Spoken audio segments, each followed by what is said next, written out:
Cartel. It is a word that often comes up in conversations, especially in reference to food and agriculture. It is also a word that encompasses everything that is wrong with the coffee business. There are also a few references to cartels in the report prepared by the National Coffee Task Force, cartels that exist to ensure that the coffee farmer remains poor, earning peanuts for his produce. Tukitoa kahawa shambani tukienda kwa factory, tukifanya kila kitu kwa factory, alafu tunaweka lori tunawapelekea, hiyo ndio mwisho yetu. Hata wakiuza pesa gani, hatuwezi kujua ni pesa ngapi waliuza.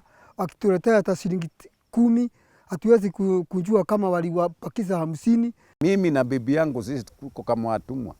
Hata watoto tukifanya hesabu nao wanacheka, wananiambia wachana na hii biashara mzee, itakuua. One main recommendation in the report is to have the farmer paid at least 15 shillings a kilo upon delivery of his cherry, instead of waiting 6 to 8 months for the full pay. While this is seen as a good deal, the new National Farmers Association doesn't think so. In a letter addressed to the President dated 10th June, the association says, quote, the team in the task force seems to be unfamiliar with coffee farming and that the cartel might have joined hands with the task force so as to have a report that favors the cartel and not the farmers. The letter doesn't clarify what it means by that, but proceeds to say that what the farmers need is a long-lasting solution because the report as it is will make them do away with coffee farming.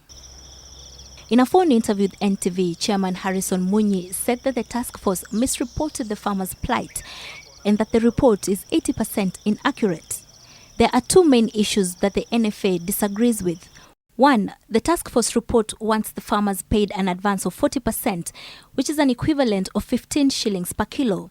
The NFA, on the other hand, says that the task force maths is off by 105 shillings because the 40% advance pay agreed on with the farmers is equivalent to 120 shillings per kilo.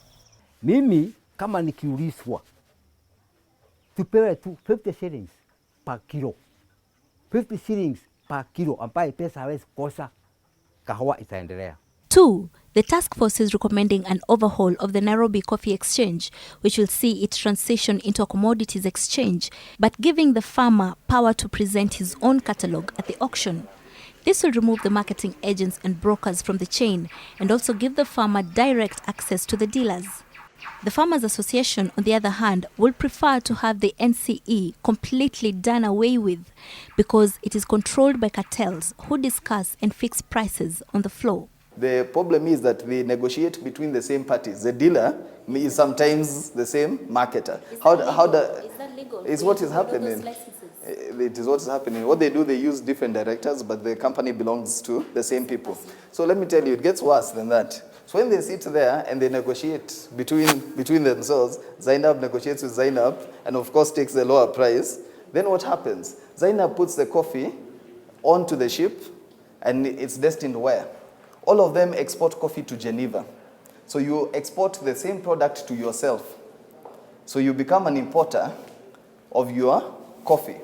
And when you import it now to Geneva, you are now free to now sell it to whoever you want.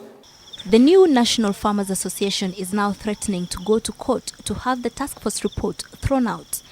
In their letter to the President, they have designed their own parallel report with their own recommendations. One, they want the farmer to earn a minimum of 350 shillings per kilo, like the Ethiopian farmers. And secondly, those caught with stolen coffee or found in any way to have been involved in coffee theft should spend life in prison. And third, the government should find a way to buy coffee directly from the farmer. The implementation of the task force report is expected to begin in the next few days, and some players in the coffee industry feel that it is headed for disaster because it has focused on the farmer only rather than the entire industry. Zeynab Wandati, NTV, for Food Friday.